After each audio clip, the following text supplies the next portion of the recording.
Welcome back guys. Baga nagaan deebitanii dhuftanii nan beekaa baay'ee walirraa fagaannee turre sababuma tokkodha jechuudha kan naan fi mijatiin hafee egaan har'aa walitti deebineerra jechuudha.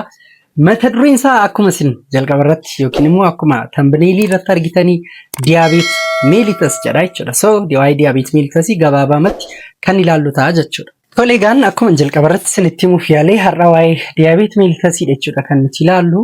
Tole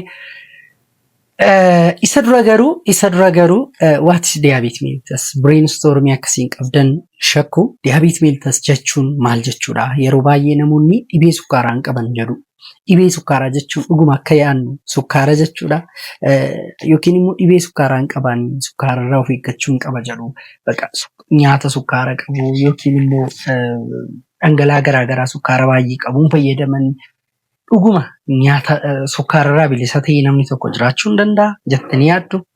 So kanarrattidha kan nuti haasofnu jechuudha. Okay, diabetes mellitus is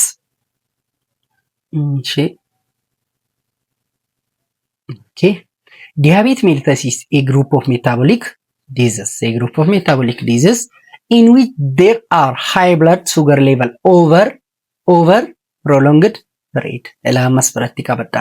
Dhibee sukkaaraa namni qabu tokko yookiin diabetes mellitus namni qabu tokko yeroo gabaabaaf yookiin immoo guyyaama tokkoof yookiin immoo sa'aatii muraasa qofaaf ol ka'uu dhiiga isaa keessatti sukkaaraa qofa osoo hin taane yeroo dheeraadhaaf sukkaarri qaama isaa keessatti ol keerateedha. Namni tokko dhibee sukkaaraa ol ka'aa qabaa kan jedhamu. Namni kam maal of keessaa qabaa? Sukkaara of keessaa qaba. Garuu gaafa inni baay'atu dhiiga keessatti maal rakkinadha jechuudha. Glucose in blood amma fakkeenyaaf fakkii kanarratti akkuma isin argaa jirtan maaldha kuni maalidha dhiigadha mitiire dhiiga keessatti maaltu jira sukkaaratu jiraadha gabaabaatti excessive jechuun immoo lakkuma argaa jirtu mitiire as keessatti sukkaarittiin adiin kun maal taati hin baay'atte jechuudha blood vessel yookiin immoo blood keessatti kanaafuu inni kun maalidha dhibee sukkaaraa yookiin diabetes mellitus jechuudha. Okay, symptom of high blood sugar include jedha.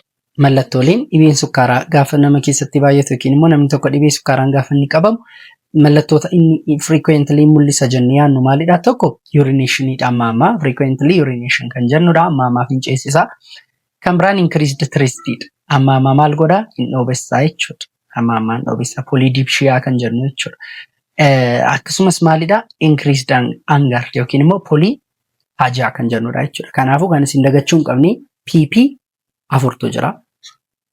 PP afurtu jirani tokko polyphagia, polyuria, polydipsia fi glycosuria. Sorry, P3 jechuudha. PP sadi mala polyphagia jechuun amma nama beelessu jechuudha. Akkasuma polydipsia jechuun amma nama dhiibussu jechuudha. Polyphagiaan amma nama beelessu akkasumas polyuria jechuun immoo frequently urination yookiin amma fincaan nama qabudha jechuudha. Inni afuraffaan immoo maalidha?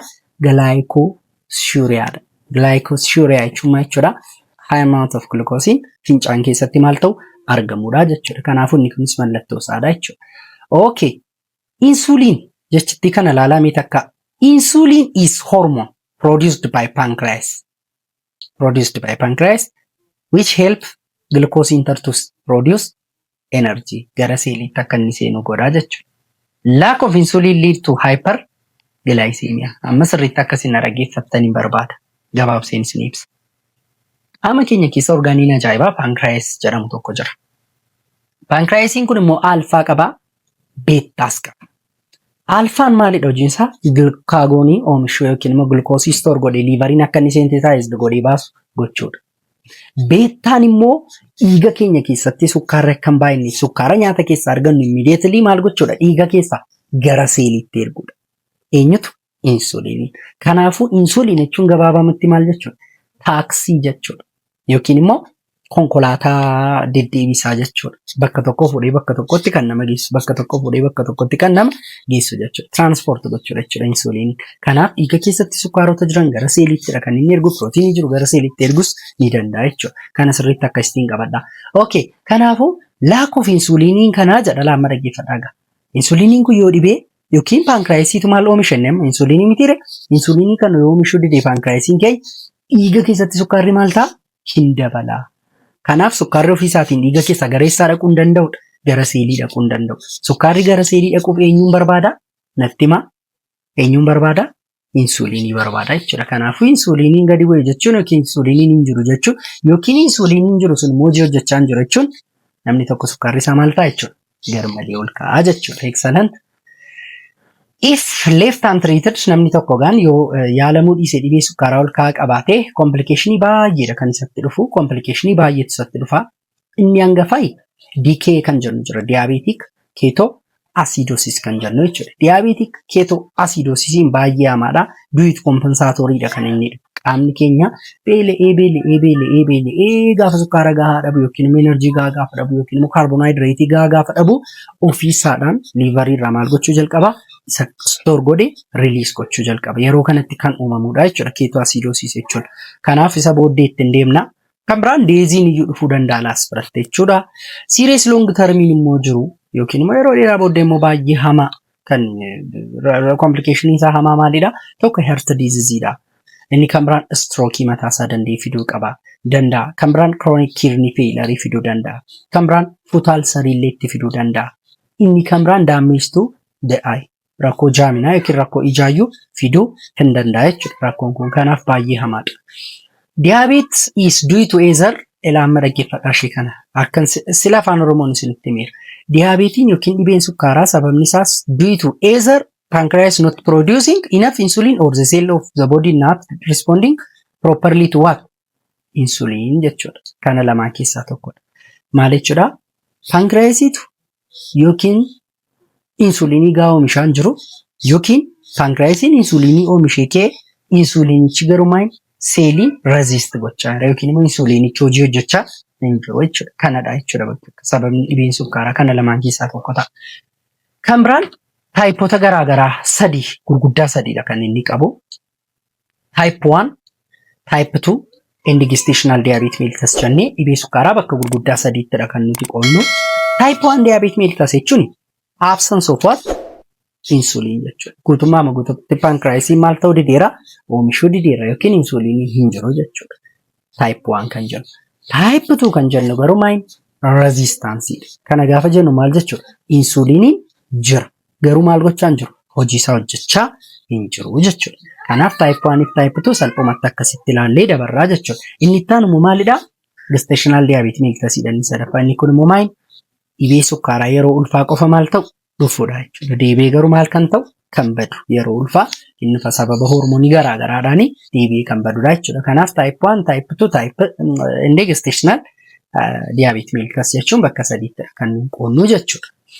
Okay, type 1 maalidha? Result from pancreas failure to produce enough insulin jechuudha. Insulinii gahaa maal gochuu dadhabe pancreasii keenyatu oomishuu dadhabee jechuudha. Inni kun maal inni? Type 1 diabetes mellitus jenna jechuudha. This form was previously referred to insulin dependent diabetes mellitus juvenile diabetes jedhamees kan waamamudha jechuudha kanaan dura. The causes unknown. Sababni isaa maal? Hin beekamu. Kanadha sanadha jennee dubbachuu hin dandeenyu jechuudha. Type 2 immoo laalaasa kana. Maal jenne type 1 pancreasiin insulinii gahaa maal gochaa hin jiru? Produced gochaa hin jiru yookiin immoo gabaabaamatti maal? Hin jiru jechuudha. Type 2 garuu begins with insulin resistance. Insuliniin jira garuu maal gochaa hin jiru? Hojii hojjechaa hin jiru jechuudha. A condition in which cell fail to respond to insulin properly jechuudha. Deebii laachuu dadhabe insuliniif dhiyootu seeliin jechuudha. Ammas biratti argaa jirtu seeliidha jechuudha dubartiin kun. Kun immoo maalidha? Insuliniidha jechuudha inni kun immoo. Isheen kun immoo maalidha? Seeliidha jechuudha. Ammas biratti maal jedha? Insuliniin seeliitti quba isheetti ringii kaa'uuf kaanaan seeliin garuu maal ta'aa jirti? Lakki hin barbaadu jechaa jirti jechuudha. Kun the best example of type 2 diabetes mellitus jechuudha. Jira insuliin garuu maal?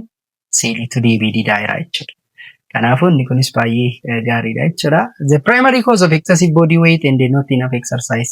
Yeroo baay'ee type 2 rakkoon isaa maalidha? Furdina hin barbaachisne furdina baay'eedha jedhamee tilmaamamaa yookiin immoo sosochii qaamaa gahaa gochuu diduudha jedhameedha kan inni beekamu. Inni sadaffaan immoo the third main form of ND occurs in pregnant women without previous history of diabetes jechuudha. Kanarra dhibee sukkaaraan qabanii gaafuma garaatti baatan duwwaa kan dhufuu danda'udha jechuudha. Gestational diabetes kan jennu immoo. Okay, amaloota isaan qaban type 1 fi type 2 gabaabsinee ilaallu.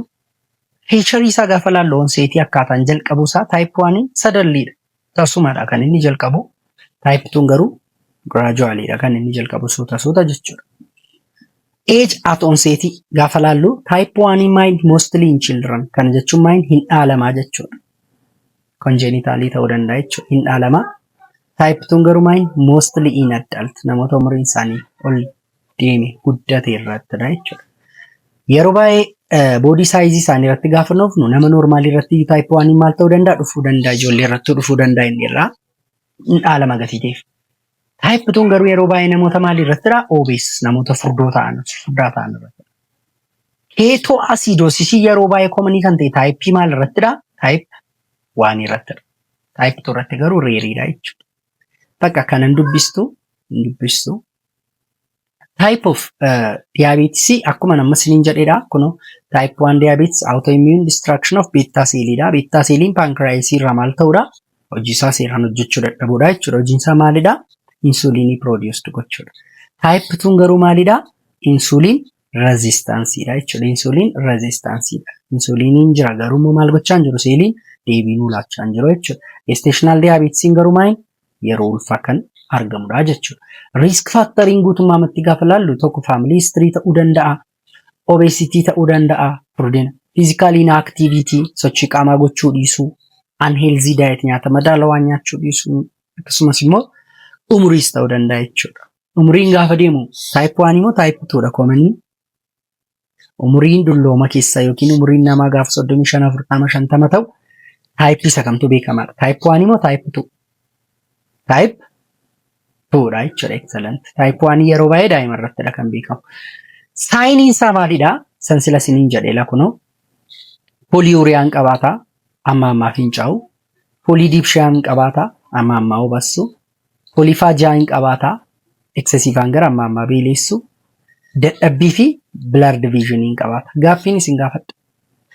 Namni na dhaggeeffadhaa sirriitti. Soorsii sukkaaraa qaba. Sukkaara jechuun kaarboonhaayidireetii jechuudha. Sukkaara kan namni argatu tokko maalirraadha? Nyaatarraadha. Ruuziis nyaadhaa, baaqelaas nyaadhaa, shiroos nyaadhaa, foonis nyaadhaa. Each organic content has his own carbohydrate. Carbohydrate mataa isaa danda'e qaba jechuudha. Wanti carbohydrate dhabe tokko iyyuu hin jiru wanti nyaatamu. Garuu amma wanti isaan qaban garaagaradha. Fakkeenyaaf amma ruuziin kun fa'aa high amount of sugar kan isaan of keessaa qaban jechuudha. Gaafa kan biraa wajjin relatively ilaalu. Kanaaf amma gaas biratti maalla kan isin hubachuu qabdan namni tokko sukkaara baay'een of keessaa qaba. Isiniin jechaa jechuun maal jechuudha karaa biraa baay'isee. Nyaata dhamdhiidhaan sukkaarri nyaatarraa dhufe hindi nyaata baay'ee of keessaa qaba. Sukkaarri nama baay'ee gargaara. Erga akkas ta'e maaliif beela'u amma? Amma dhibeen sukkaaraa warra dhukkubsatan argitanitti yoo ta'e sukkaara baatanii deemu, nyaata baattatanii deemu. Even akka qoosaatti yoo jechuun fayyadamnu jira. Yoo namni tokko amma nyaata nyaachuu jalqabe maal jenna? Abbee sukkaara dhukkubsataa jedhamu dira. Yaa garuu ta'ee eenyudha kan sukkaara baay'ee qabu? Warra dhibee sukkaaraa qabu jedhaman miti erga akkas ta'e maaliifidha? Kan isaan amma beela'anii amma dhoobatanii amma kunoo akkas ta'aa jiran. Ishina dhaggeeffadhaa. Sukkaarri nu fayyadaa sirriitti. Sukkaarri keenya kan nu fayyadu garuu nuyi irra caalaan dhiiga keessatti osoo hin taane eessatti? Seelii irrattidha. Seelii keenyatu nyaata nyaachuu qaba malee dhiiga keenyatu nyaata nyaachuu qaba miti. Fakkeenya mana nyaataa deemtanis tu nyaata nyaachuuf jettanii namni ta'e osoo dhufe maal jettu? Hin nyaanna jettu. Namni sun maalis niin jedha? Hasifaa'u jedha. Kana jechuun maal jechuudha? Gatima afaanitti nyaata gashtaniif maaliin ta'u? Seelii biraan naqu. Yoo maal ta'e malee yoo sifaa'e malee. Kanaaf insuliiniin nyaata keenya sifeessuu danda'u qaba yookiin sukkaara gara isaatti erguu qaba, gara seeliitti erguu qaba. Dhalli namaa nyaata nyaate kan inni quuf gaafa seelii isaa bira dhaquudhaan ni sirrii. Garuu miirri seensuuf fuulnasii kan nutti dhaga'amu gaafa garaa keessa taa'udha. Namni garuu nyaata nyaachaa jira kan jettan yoo eessa isaa bira dhaqedha? Seelii bira dhaqedha. Fakkeenya hospitaala gaafa namni dhukkubsatu guyyaa 4 guyyaa 5 gaafa ciisu glukoosiin laatamaaf miti. Glukoosiin afaaniin laatamee dhaqee GIT keessa esophagetii darbee stoomaatii galee small large intestine jedheedha kan inni darbu nyaanni achi glukoosiin lakki. Eessaan laatamaaf? karaa hidda dhiigaa mitiire immediately maal ta'a absorb ta'a jechuudha. Kana jechuun maal jechuudha? Namni hin beelaa namni sun amma nyaata. Wayyoo nan beeleewuu hin jedha hin jedhu. Nyaata nyaachaa jira. Karaa maalii? Karaa gulukoosii. Kana jechuun namni tokko nyaate kan inni nyaateera jala yoo seeliin isaa maal ta'e qofadha. Argate qofadha jechuudha nyaata. Kaarbonhaayidireetii, enerjii. Kanaafuu dhiiga keessatti baay'ee qabu. Dhibee sukkaaraa warra dhukkubsatan seelii isaaniitu argachaa jira. Nyaata osoo hin taane maaltu argachaa jira? Dhiiga isaaniitu argachaa jira jechuudha. Insuliiniin immoo dhufee dhiiga keessa sabaayite gara maaliitti erguu qaba? Gara seeliitti erguu qaba. Kanaafidha kan isaan beelaan. Ofuma sukkaara keessa taa'eera malee maal ta'an jiru? Maaltu ta'an jiru? Nyaata nyaachaa jiru seeliin isaanii nyaata nyaachaa jiru. Kanaafidha jechuudha. Fakkeenyaaf amma namni tokko sinii bilbilee qarshii miliyoona tokko akkaawuntii keessan irra gasheeraa siniin jedha. Garuu keessaa bunayyuu dhuguu hin dandeessanii keessaa waan tokko baasuu hin dandeessan. Ofuma birrichi maqaa keessaniin akkaawuntii irra taa'e. Isin fayyadaa birriin kun? Utilize gochaan jirtan taanaan isin fayyadaa hin fayyadu. Kanadha jechuudha. Kanaaf dhibee sukkaaraa warri qaban sukkaara baay'ee qabu. Maal keessatti? Dhiiga keessatti malee gara seeliitti hin qabani baay'ee jechuudha. Kanaaf dhagaan. Okay, kan isaan amma beelaan poolifaajiyaan jechuudha. Amma immoo hin dhoobatu. Akkasumas amma maal ta'u hin fincaa'u. Maaliif namni amma dhugeennaan maal ta'uun isaa nafu? Fincaa'uun isaa nafu gatii ta'e. Kan biraan diyaagnoosii gaafa goonu gaan faasting blood sugarii yeroo makamitti gulukoosii isaanii gaafa laalu 126 ol taanaan FBC yookiin immoo fasting blood sugarii dhiigniidha jennaa. Akkasumas random blood sugariin isaanii immoo 200 ol jechuudha. Fasting blood sugarii yeroo tsoomiidha nyaata yeroo murtaa'eef nyaanne yoo ta'e, akkasumas immoo random blood sugariin immoo nyaata nyaatanii booddee yookiin immoo wanti biraa laatanii fi booddee jechuudha. Kan biraan immoo hemoglobin HbA1c kan jedhamtu kun baay'ee indikeetarii deemiidha. Yoo 6.5 ol taate dhibee sukkaaraa qaba namni sun jechuudha. Komplikeeshiniin isaa niwuroopaatiitti dhufaa, nifroopaatiin itti dhufaa, reetinopaatiin itti dhufaa, kaardiyoovaskulaariin akkasumas diyaabeetik fuut kan jedhamu jira naannoo miila isaanii dhukkubu dhibee kanaaf saaxilamoodha jechuudha. Hundumti isaanii. Kanaaf yaadaagaa niwuroo keenya, nifroon kana, reetinoo ija keenya, kaardiyaakii keenya, kaleen keenya waan keenya kun jiru jechuudha.